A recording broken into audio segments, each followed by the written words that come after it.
Greetings, everyone. Welcome to episode 23 of Teaching Tales, the podcast totally devoted to sharing stories from the world of education. I am Brent Coley, an elementary school principal in Southern California, and joining me again is the amazing one, the only, John Eick. John, how you doing, man? Oh, I'm fired up to be here, brother. Look at that. I was on the episode 20 and boomeranged right back for episode 23. Yeah, I'm fired up to talk today because it's not that last episode apparently wasn't a one and done. We're bringing it back to talk about the impact of appreciation, man. This is going to be great. Yes. So for anyone listening, as John just mentioned, episode 20 was all about the power of appreciation. And so if you have not listened to 20, I never do this, but I would say pause and go back and listen to episode 20, because in that episode, we talk about, John shared a bunch of amazing ways that we can show appreciation for our students, for our staff. I shared a few of those ways as well. And after we recorded that, John, I took one of your ideas, and a couple of our friends who listened said, guys, you need to do like part 2. You need to say, what were the results of it? And John, real quickly, will you just kind of let them know that idea that you shared about the Google form? Tell just briefly, what did you guys do with that? Yeah, right. I mean, I'm a big Google Forms nerd. I love Google Forms for crowdsourcing all types of information inside the classroom and outside the classroom. And about 3 years back, it just dawned on me, hey, we could ask everybody in the community to share some appreciation for our amazing staff. It was like Staff Appreciation Week. And so I put together a little Google form and I just said, hey, share your name, who this appreciation is from, and share some praise for some of our amazing staff. And so that we put it out there in the parent, blog post of the week, and we kind of threw it out there on the Twitter sphere, and we said, hey, send some feedback. And we had that first time around 700, 800, 900 people give us some feedback and just say, hey, from the Smith family, we love Mrs. Jones. She was our second grade teacher 3 years ago. Thanks, Mrs. Jones, for being amazing. And all of a sudden, we just put all those pieces of appreciation together, and we merged them, and we sent them out to Mrs. Jones and Mr. Smith, and everybody was blown away by the amount of appreciation and praise they got from the community and from one another. And wow, I shared that with you in episode 20, and I know that you went and did it. Okay, lay it on us. How'd it go? Oh, I remember when you told, I was like, oh my gosh, I was making notes. And as soon as we stopped recording, I went and started making that form. And to say that it went well is like the understatement of the year, because that idea was gold. Right. I did that. We made a form, and I basically titled it, Go Ahead, Make a Staff Member's Day. We made flyers. We sent them home. I did my monthly video message called ColeyCast. I talked about it in there. At our Friday flag assemblies, I was like, parents, let's finish out the year on a positive note. Let's let them know how much you appreciate them. And my goal was to get 500 responses. Right. And we hit 1,001. That is awesome. Oh my gosh, 1,000 responses. And just for everybody listening, we're not talking about over a period of months. This was about, I released it, I think, on Monday, and that was Sunday night. It was less than a week. In less than a week, over 1,000 responses. And the great thing was, we sold this to our parent community, saying, hey, do you appreciate your teacher? Let them know. Do you appreciate our custodians? Right? The custodian gets 25 things. You're like, wow.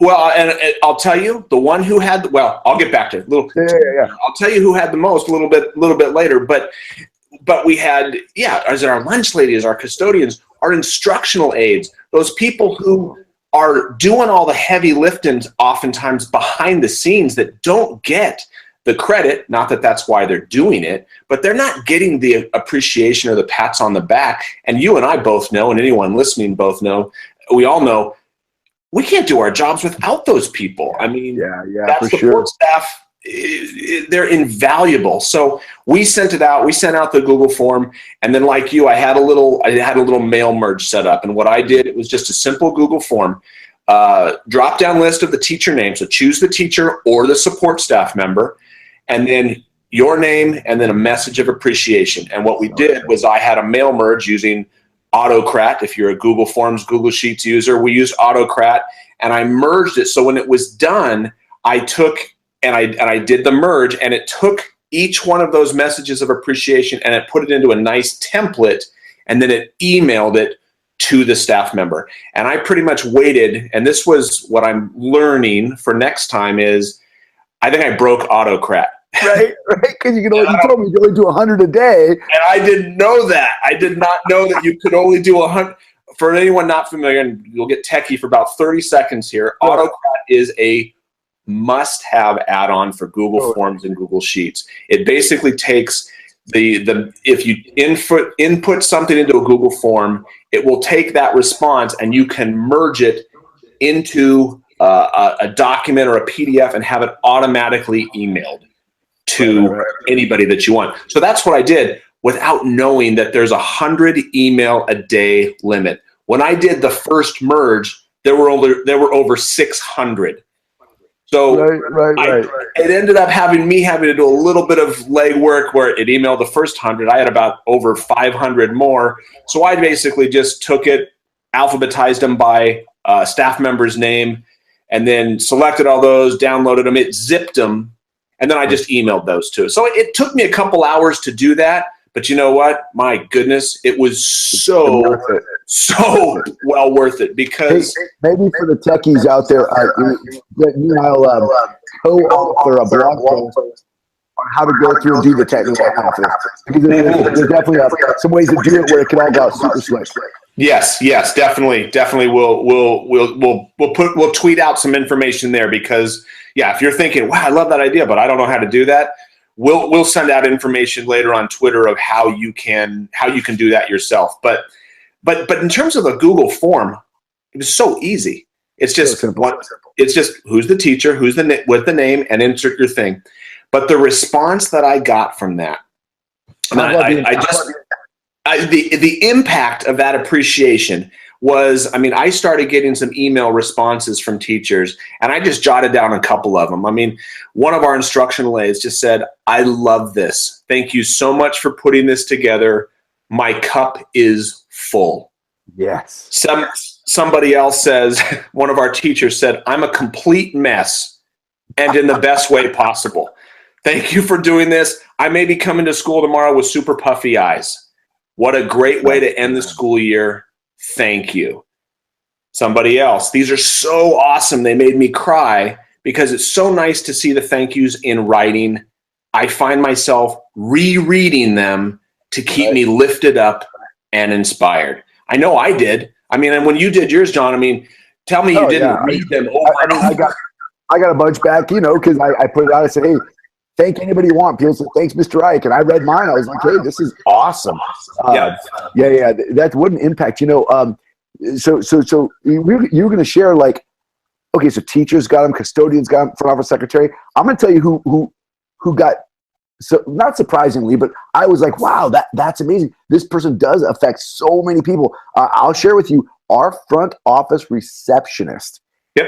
Got, when I mail merge these in emails, some of them had 5, some of them had 10. On my front office receptionist, I merged all the appreciation into one email. And when I scrolled through hers, she probably got 35 pieces of appreciation, because when parents walk in, or when parents call the school, when parents need someone to pick up the phone, our Mrs. Cahigas picks up the phone, and she got a ton of appreciation. How did your staff do?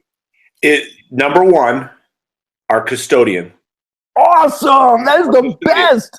Which and even I think more amazing, not amazing, but awesome. It's a long-term sub custodian, because our custodian is out right now on a medical issue. So we've had a long-term custodian, but it just goes to show you the impact that he has had out there on the playground, out there helping out kids. He had over 50 responses. Wow. What's cool about that too, Brett, is just real quick, is that you gave the opportunity for people to appreciate that staff member. Whereas, like, hey, people appreciated that person. They just didn't feel they had the venue or the avenue, and all you did was put together a silly little form. Bam, 50 pieces of appreciation. That's wild. Which way? And again, I've been telling everybody, but Brent, this was such. No, this was John Eick. John gets. I don't need to credit. You don't care. You don't care, but yeah, and we made it easy. That your idea, it was easy to say thank you. Custodian number 1, second most, one of our playground aides. Awesome. She had over 40, and the third was, like you said, one of our front office gals, one of the first line of defense, the person who you see all over the place. So cool. Yeah. You know, another thing that I noticed that, you know, we kind of, I think maybe we had broadcast it in this particular manner because we said, hey, thank your teacher, thank the receptionist, thank the custodian, or hey, thank a previous year's teacher. And it was really neat to look through some of the families who've been at our school for many years. And they were like, hey, I want to thank Mrs. Smith. You know, both of my daughters had her several years ago. Glad to see she's still making an impact. And it was kind of cool for people to receive something from someone they had affected or had an impact, you know, multiple years ago. So I thought that was a really neat impact as well, to see that, hey, the gift keeps on giving. Like, people don't forget how awesome you were from years behind. Absolutely. Another cool thing that I didn't even tell them to do, but many of our teachers took their students during that last week of school, took them into the computer lab. So the kids were doing exactly what you just said. If it's a fifth grade student, they were going through and thanking their first grade teacher, their second, third, fourth, and fifth. Last year, you know, we're a one-to-one Chromebook school, and I didn't do this year. I don't know why I didn't do it. I'm you know, admitting my own fail here. Last year, we right at the last minute, we're like, hey, let's give it to the kids. And right before I closed the thing down, we broadcast it out to a bunch of kids, and it was, I think that's where the tears came from for the staff, because they were like, oh my gosh, I can't believe, you know, lots of kids giving feedback. I have 2 boys that are at the school. Both my kids jumped on there and gave awesome feedback. It was cool to see the kids appreciate staff. Impact was big. Hey, can I give a quick follow-up nugget to what I did with this form this year? So, you know, the end of the school year, we always do like a, you know, end of the year celebration staff meeting, kind of, you know, throw some food out there. But that's what we give it our teacher of the year, our staff member of the year, all the big awards. Staff members, you know, appreciate one another. We do a big shout out. It's like 20 minutes of shout outs. But this year, what we did was say, hey, you know, we always do a slideshow where you throw up a scrolling slideshow. It's got each teacher or each staff member's picture on there. Well, this year we had their picture on there. It said Mrs. Smith, and we went ahead and threw a couple of pieces of appreciation on there from parents and students and other staff members. So as you're walking into this staff meeting at the end of the year, there's this scrolling slideshow. It says Mrs. Smith, and there's a picture of her, and then it says, you know, dear Mrs. Smith, you know, you were the greatest teacher ever. My son loved being in your class. Thank you so much. And then it goes to the next slide. It's like, you know, Mr. Jones, our custodian. Thank you, Mr. Jones, for always making our staff. So here's this scrolling slideshow with a picture of each staff member and appreciation about each staff member. And then people started appreciating out loud what they were reading, like, oh my gosh, that's totally true. She does do that. You know, my kid was in her class. It was just really neat to juxtapose somebody's picture with some appreciation about them, and then make it public. Let the public, you know, let people see our staff being appreciated. The impact was awesome because it started conversations in the staff meeting, you know, or in our party. People were starting to say, hey, I just read that about so-and-so, and that's true. So it was really a neat way to use the kind of the data that we collected, or the appreciations that we collected, out loud and in a really positive manner. It was really cool impact. Making it public. That's so true. And I love how you said that. People saying like, oh yeah, so-and-so, that mom said something about Mrs. Smith, and it may spark something that's like, oh yeah, you did that for me, and then I may go and thank Mrs. Smith again. So totally. I even thought about taking that slideshow and throwing it out on Twitter, just to like let people see, like, hey, click on this slideshow and you'll see something positive about all 110 staff members at our school. You know, it's cool. It's a cool little follow up on it. We had a lot of fun with that. That's awesome. One of the things that I wanted to share too is in looking through. I mean, as I was kind of looking through the spreadsheet and looking what people had done, I was tearing up for the ones that weren't for me. I was tearing up for the ones that the messages of appreciation that I was seeing for fellow staff members, but which was awesome. But one of the things that just really struck me was I was reading one of the messages that I received, and it was from one of our 5th grade students. And her message was something along the lines of, Mr. Coley, thanks for being a good principal, and thanks for helping me up on the first day of school when I fell. Wow, 180 days ago. Yep. That you didn't even remember that you did that. No, I did not. That is wild. That is cool, man. You know, I said in episode 20, hey, people, don't be afraid to celebrate your principal. Look at that, man. And you got celebrated from a kid that from a moment in time that you would never have even like really remember that you did. It was just something you did. Yeah. On a day that that's cool. Can I share a story?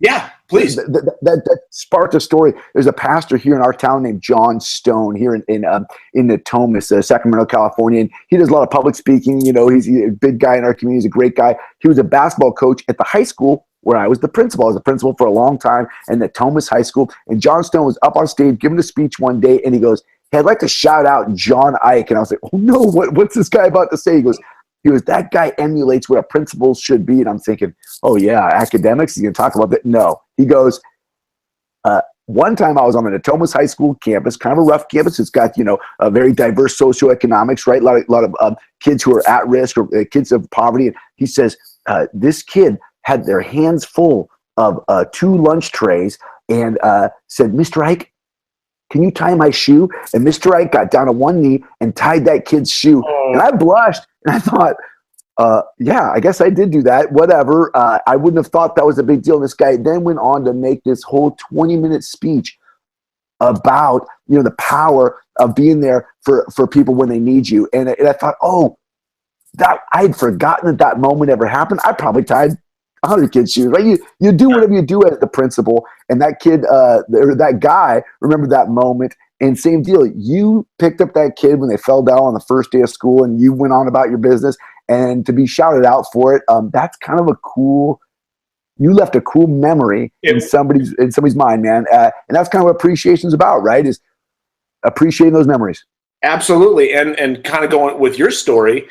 We never know that what we're going to do. I mean, number one, kids watch everything that we do. They listen to hear, they remember everything we do. But like in your story, it was somebody else that saw it and remembered that. So. Right. I love that. And that's, I think, the power of crowdsourcing appreciation. Like what we're talking about is giving out a Google form to thousands of people and saying, hey, what have you noticed? Yeah. What have you noticed about the adults at our school? And you can do it about our kids. You can do whatever, but you're taking a moment to say, what have you noticed positive? Because we hear the negative too. We're administrators. Yeah. You pick up the phone and go, can you believe Mrs. Smith said this to my kid? And you're like, hey, Mrs. Smith had an off day. It happens.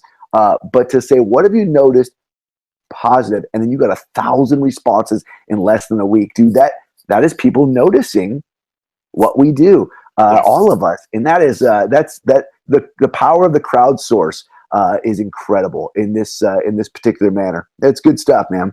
Yeah, no, that was and just to kind of maybe to close, just before you and I started recording, I was on Twitter, and Justin Tart, I don't know if you follow him on Twitter, but he's got some good stuff, and he just said, school climate is what is said in a staff faculty meeting. School culture is what is said in the parking lot after the meeting. That is awesome. And I think that your idea of this form that you sent out, and that I took that idea and had a huge impact.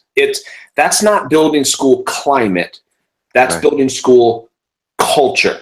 That's because I have to think that people in your organization, after you did that, when they're talking with teachers who maybe work in surrounding districts, they're saying, dude, do you know what John did? for us. I mean, I got 30 messages and I'm the custodian. I mean, it's right. because it's unfortunate that they don't get those kudos as much. And I have to think that positive message is going to be spreading. Yeah, and what's interesting about you talk about culture. I've spent a lot of time working with a guy named Phil Boyd. You guys, he's a school culture genius, right? And when he talks about culture and climate, and that culture can't be created in a day. It's not a single event. It's not one thing that creates culture. And this year, I got an email from Ashley Patel, who is like an awesome kindergarten teacher. I mean, she is phenomenal. She's at my school, and she sent me an email after these crowdsourced appreciation notices went out, and she says, John, this has really become something that I look forward to every year. And I thought, oh, this is the third year we did it, and now it's part of our culture. It's part of what we do. Like she said, oh, I was really hoping that this was going to happen again, because this is something I look forward to. So what a neat, now it's a part of our culture. Now, 10 years from now, I win the lottery. I'm gone. I'm out of Westlake. Someone else is there. And maybe that culture lives on. Maybe that piece continues. And it's something we all look forward to. So, yeah, I love the difference that you noticed there, that in the staff meeting, that's climate. That's what's on the agenda. Culture, it's what we do every day that we notice about the way we do it. That's the real culture. Yeah, I love it, man. It's good stuff. Hey, kudos to you for creating a culture of celebration and appreciation at your school. Because I'll tell you what, people have a choice of what school to send their kids. People have a choice of what school to work at. And I'm telling you what, I'm picking the school that has a culture of appreciation. Amen.